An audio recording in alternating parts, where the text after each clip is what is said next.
Good afternoon, and thank you for joining Conversations for College Success.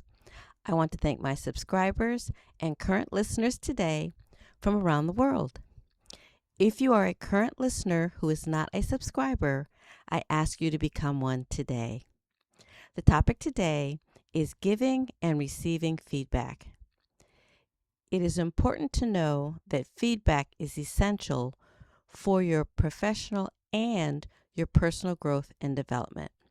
Today's podcast will cover how to provide constructive feedback and how to receive constructive feedback to foster a positive work environment. It is also important to know that feedback is not just a workplace ritual. It can also be a culture shaping skill that can strengthen trust, your performance, and your emotional maturity. Feedback is a very powerful tool for growth, yet is also one of the most misunderstood. Some of us fear feedback, others avoid it, and many think about feedback when something goes wrong. But in healthy workplaces, feedback is continuous and it's an exchange that builds clarity, it strengthens relationships, and it helps everyone rise together. Today, I'm going to talk about how to give feedback that helps others and how to receive feedback with openness and confidence. Let's talk about why feedback matters. Feedback should not be criticism, and unfortunately, it sometimes is that. Feedback is information shared about your performance. Again, feedback is information shared about your performance. It should be communication. It is a mirror that helps us to see what we cannot also or always see on our own. Information shared about our performance, when done correctly and well, creates stronger performance because people know what's working and what needs adjustment or improvement. It builds better relationships because clarity reduces tension and incorrect assumptions, and it creates a positive culture where growth is normal. Feedback is not about pointing out flaws. It is about unlocking potential. Let's talk about giving feedback and how to make it constructive. Giving feedback is a skill, by the way, and like any skill, it can be learned and refined. 3 principles can make the biggest difference. Number 1, be clear and specific. Vague feedback confuses people. Specific feedback empowers them. Instead of saying, you need to communicate better, what could be said is, in yesterday's meeting, the team needed more clarity on the timeline. Let's work on summarizing next steps at the end. Specifics give people something they can actually act on. Number 2, focus on behavior, not personality. Behavior can be changed. Character attacks shut people down. Again, behavior can be changed and character attacks shut people down.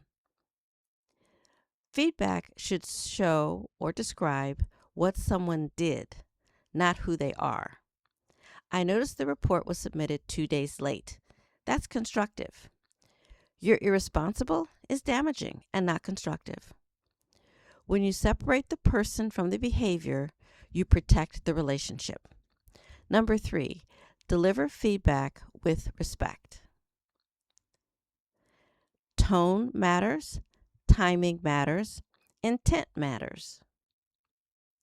Feedback should feel like support and not punishment. Ask yourself, am I giving this information to help them succeed or to release my frustration? When your intention is growth, Your delivery naturally becomes more thoughtful. How to stay open and confident when receiving feedback. Receiving feedback can be very uncomfortable, even when it is well intentioned. But the ability to receive feedback with maturity is one of the strongest indicators of leadership potential. Number 1, listen without defensiveness.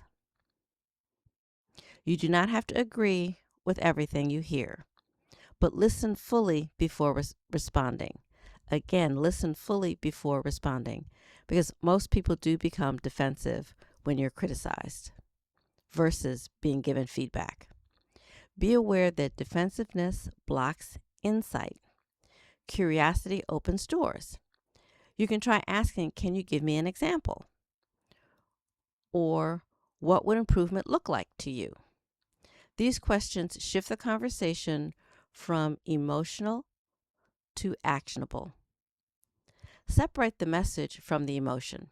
Sometimes feedback does sting because it touches our pride. But feedback is information, not your identity. You can feel the emotion, but still extract the value. Decide what to apply. Not all feedback is accurate. Not all feedback is useful. I'm going to repeat that. Not all feedback is accurate. Not all feedback is useful. So if you're not sure if it's accurate or useful, make sure you talk to a mentor or someone that you go to for advice and support and ask them. Again, not all feedback is accurate or useful, but feedback can teach you something, even if the lesson is simply how others perceive you. And how others perceive you is also important. Take or accept what aligns with your goals, leave what does not. Growth does not require perfection. It does require discernment. If you have not already listened, I have 2 podcasts that I previously created about discernment. Creating positive feedback, to create a positive feedback culture, you want feedback to flow freely, up, down, and across the workplace. And it becomes healthier, more transparent, and more resilient. Again, up, down, and across. A strong feedback culture includes regular check-ins, not just annual reviews. Psychological safety, where people feel safe speaking honestly. Mutual accountability, where everyone participates, not just leaders, so it's not just top down. Remember, it's across and it goes up as well. Feedback becomes less correction and more about collaboration. Feedback can be a gift, one that helps us to grow, evolve, show up as our best selves. When we learn to give with clarity and respect feedback, and to receive it with openness and confidence, we create workplaces where people feel seen, supported, and empowered. Again, when we learn to give feedback with clarity and respect and receive it with openness and confidence, we create workplaces where people feel seen, supported, and empowered. That means we feel seen, empowered, and supported. Growth does not happen in silence. It happens in conversation. If you found today's episode helpful, please share it with your colleagues, friends, and family. And do not forget to subscribe to Conversations for College Success if you are not a subscriber. Thank you again for joining Conversations for College Success. If you have any questions or possibly topics you would like me to discuss, email me at conversationsforcollegesuccess@hotmail.com. Again, email me any questions or topics that you would like me to discuss to conversationsforcollegesuccess@hotmail.com. Talk with you next week. Bye-bye.